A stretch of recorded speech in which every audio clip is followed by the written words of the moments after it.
tutoring session that we were doing last night, I thought I would go over and revise the things that we covered so that we get a continuity in our presentation. So I think if you just watch this carefully all the way to the end, that it will make a whole lot of sense to you. We went over the 4 measures of center. The mean is the average.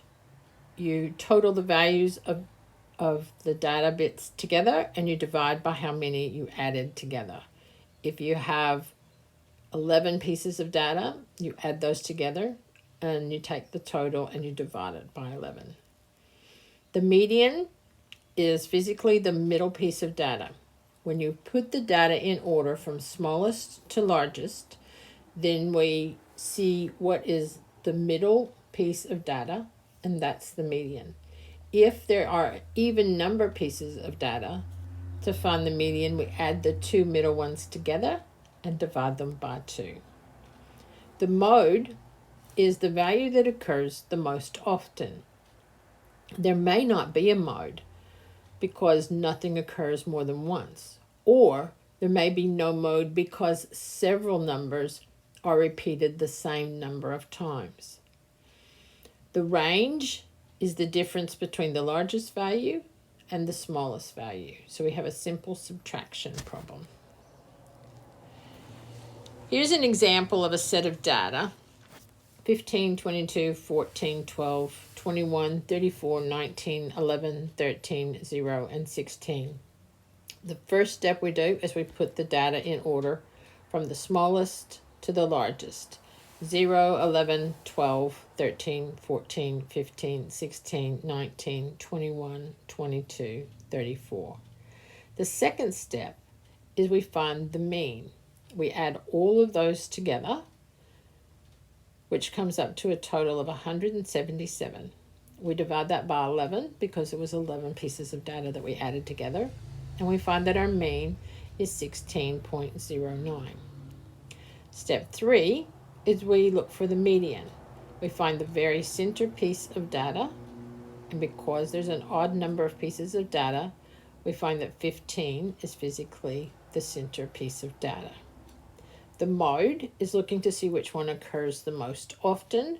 There is no mode in this set of data because nothing occurs more than once. The last step is to find the range. Our highest value is 34, our lowest value is 0. 34 minus 0 equals 34, so our range is 34. Now we're going to take a completely different set of data and go through all the steps to the completion of a box plot. So on the left we have exam scores, random exam scores in different order. That's our raw data. We take this data and we put it in order from the smallest to the largest. Our smallest value is 10, our largest value is 100. The first step we do when we're going to take this data and create a box plot is we find the median. To find the median, we have 20 pieces of data, so the median will be the 10th and the 11th piece of data, which is 80 and 85. We add those together and we divide by 2, so our median is 82.5. The second step that we do is we find the median of the bottom half of that data. So we look between 10 and 75, and we find that that median is 62. We repeat that process to the upper values above the median, higher than the median. So halfway between 85 and 100 is the value of 100. 100 is a mode because it occurs the most often, and it's going to make this box plot look a bit funny, but that's this set of data, and that is what it looks like. So we've got 82.5 as the median of the whole set of data. We have 62 as the median of the lower set of data. We have 100 as the median of the upper set of data. So when we have found our 3 medians, we have literally created quartile 1, quartile 2, quartile 3, and quartile 4. Now, when we was finding range before, our normal range would have been the highest value minus the lowest value. Our highest value was 100 and our lowest value was 10, so we would have a range of 90. There's another kind of range called interquartile range, and it's the highest value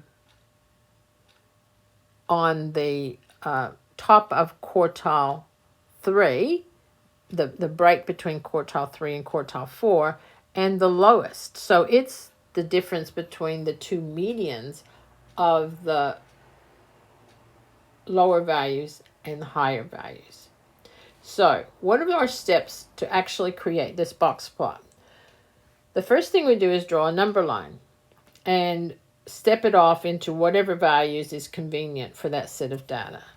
For me, for this one, it was a number line from 0 to 100, broken up in segments of 10. So I look at my median. The first thing I do is put in my median. My median is 82.5. So I have my median plotted on my number line, and I go right up above it and draw another line that's going to be the middle of my box plot. Then I look at my median for the break between quartile 1 and quartile 2, and that's 62. So I make that on the number line, and I also make that the end of my box plot. The top of quartile 1, the bottom of quartile 2, or the break between the two. Then I look at my upper median, and that is 100. So I make that on my number line. I take that up to my box plot. Then I draw my box. It is going between the 62 and the 100, and our median is sitting within that at the appropriate place. Now we've got a long whisker on the bottom because our bottom value is 10, and our whisker has to go up to our bottom median. So that's our quartile 1 from 10 to 62. Quartile 2 is 62 to 82.5. Quartile 3 is 82.5 to 100. And quartile 4 is almost non-existent because we don't have a whisker on that end, because 100 was the mode and there's 5 values of 100. But that's how you take your pieces of data, put them in order, find your 3 medians, draw your number line, draw your box plot. And that's just how simple it is when you take the steps and just do one thing after another, after another, after another. Now I'm going to take you just to a little bit more. That's pretty much the end of the process. The rest of the slides actually just unpack it a little bit more or help you understand it clearer. And at the very bottom, I'm actually going to put a link to a Khan Academy where he unpacks it, and that's actually, he does a fantastic job on that as well. So these slides are just defining the 2 different types of range. One is the range of the whole data. One is the interquartile range, which is from the top of the box plot subtracting the bottom of the box plot. This is just diagrams showing, again, the process a little bit more clear with proper labeling, your Q1, your Q2, your Q3, and understanding that IRQ is your upper quartile minus your lower quartile, or quartile 3 minus quartile 1. Another way that they're just showing you examples of taking data and how you're looking at the quartile values in an algebraic format.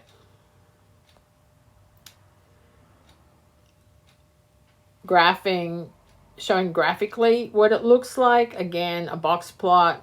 Labeling, your lowest quartile is X minimum, Q1 median, Q3, and X maximum. So your upper extreme and your lower extremes are the X's, and your quartile 1, quartile median and quartile 3. So getting all that proper labeling in there, which is what you'll have to do on your assignment.